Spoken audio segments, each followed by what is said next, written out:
že dneska sme zvolali protestné zhromaždenie všetkých alternatívnych výrobcov elektriny, myslíme tým výrobcov elektriny z obnoviteľných zdrojov, z kombinovanej výroby elektriny a tepla, výrobcov, ktorým sa štát vo forme URSA, Úradu pre reguláciu síťových odvetví, to je tento úrad, ich martinská pobočka, vás z toho oboru vytlačiť a privlastniť si niečo, do čoho ste vydali peniaze. Už to nie je len o tom generálneho riaditeľstva pre energetiku, čo je v podstate niečo ako ministerstvo pre energetiku Európskej únie. Pán predseda, pán Horenčík, ktorý evidentne už niekoľkokrát za svoje dlhé obdobie činnosti niekoľkokrát porušil zákon. Jedine tento úrad môže a musí, áno, môže cenové rozhodnutie vydať, môže ho zmeniť, môže ho korigovať, ale všetky tie následné kroky musí byť vyvolané správne konanie. A to nebolo. Ryba smrdí od hlavy, treba tú hlavu zoťať.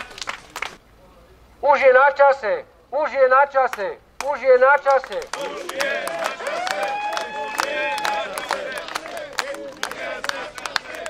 A dokedy to chcú drancovať? Naše deti stade odídu, tu zostane len starý človek a cigáň. Kto to bude tu háveť hornú potom krmiť? My sme nepostavili bioplinku preto, aby sme trávili dovolenky na Bahamach. Aby sme chodili po Tenerife, alebo aby sme mali komplexy na Bonaparte, alebo nádherné domy za 20, za 30, za 40 miliónov starých korún. Postavili sme bioplinku za to, aby sme mohli, kde naše prebytky. Nikto nechce zemiaky, nikto nechce mlieko slovenské. Dovážame z Poľska bordov, dovážame z Nemecka to, čo Nemci nechcú ani krmiť. To nám predávajú.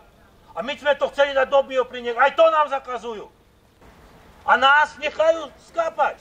Pokazili nám Vianoce, pokazili nám Veľkú noc. Pokazme im my dovolenky, ale my sa nebojme.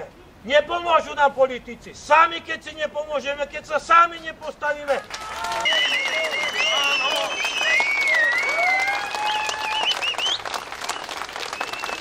My nemáme.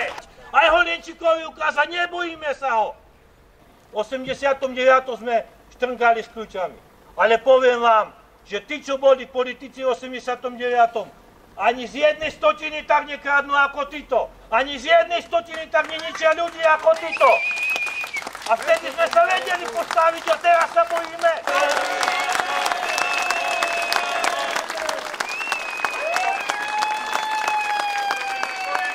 Som vlastníkom malej vodnej elektrárne a v decembri mi prišiel papier, že proste moju elektrickú energiu neodkúpi, ale proste som si nesplnil povinnosť. Ale proste teraz momentálne vznikla taká situácia, že na túto elektrárnu sme si zobrali 3 pôžičky, zaručili sme si 2 domy, rodičovský a svoj dom v hodnote 500 000 eur. Banka nám dala odklad zhruba na 3 mesiace a na ďalší mesiac neviem, čo to bude, lebo proste peniaze na to nemáme, no a tak asi naši rodičia pôjdu na ulicu aj s nami, takže máme veľký problém a ten problém nechce s nami nikto riešiť, ani banky. Takže taká je naša asi. To je svinstvo. Prečo majú vlastné firmy, ktoré tunelujú? To nikto z nás nevie a to treba odhaliť a ten celý všivavý systém zlikvidovať. Viete, kto vám zobral peniaze, viete, kto vám ich ukradol. Dokonca to bude trestné oznámenie na konkrétneho páchateľa, nie na nejakú neznámu osobu. Konkrétny páchateľ je známy. Jeden je tu v tejto budove, jeden je v Žiline, jeden v Bratislave, jeden v Košiciach. Podajte trestné oznámenia, sú zadarmo, nič vás nestoja, vzory sú na stránkach, neváhajte sa brániť.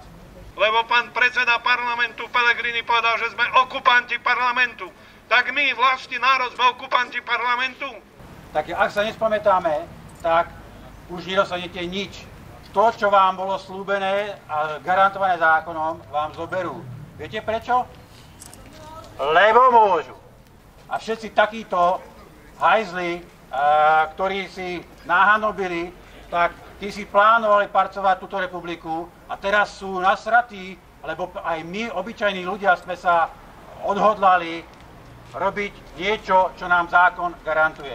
Tak nedajme sa a nedajme sa a nedajme sa.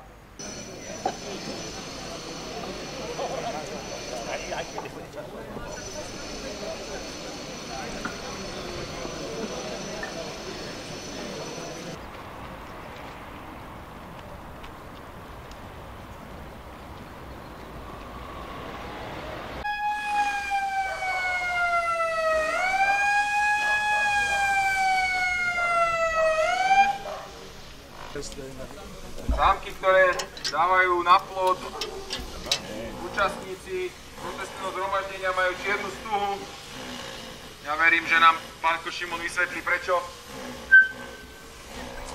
Ako na každom kare, a tu pochováme obnoviteľné zdroje, tak na každom kare sú čierne stužky, to je celkom logické. Zdravotníctvo má svojho Pašku, energetika má svojho Holienčíka. Škrtnime tie rozdiely a pošlime ho do riti.